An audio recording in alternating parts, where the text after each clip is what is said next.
You and Sam Harris talk a lot about religion, and he recently made comments about him believing that America is closer to a theocracy than people realize. After Matt Whitaker's comments about the new Supreme Court, or whatever Supreme Court justice should have biblical leanings, do you think Sam Harris' comments about the United States being closer to a theocracy holds any weight?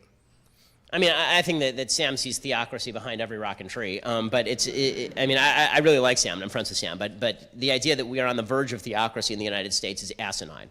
I mean, this is not The Handmaid's Tale, as much as Mike Pence might want it to be. No, but this is not The Handmaid's Tale. We are not on the verge of The Handmaid's Tale. Anybody who believes that we are on the verge of The Handmaid's Tale is out of their mind.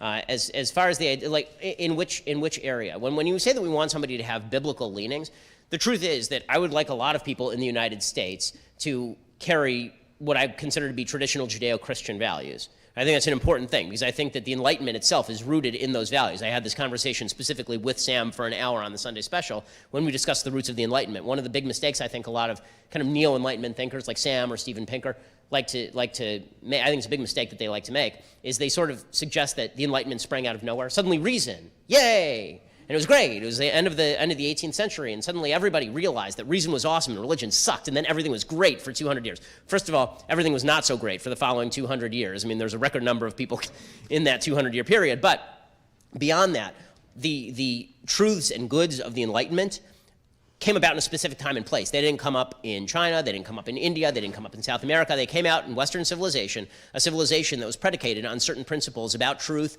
order in the universe, the religious obligation to investigate that universe, and that has a 2,000-year history before the Enlightenment, a 3,000-year history if you go back to Sinai, before the Enlightenment. And so the idea that reason and theology are in direct conflict is, I think, ahistorical, and not only ahistorical, I think that it's flat out afactual.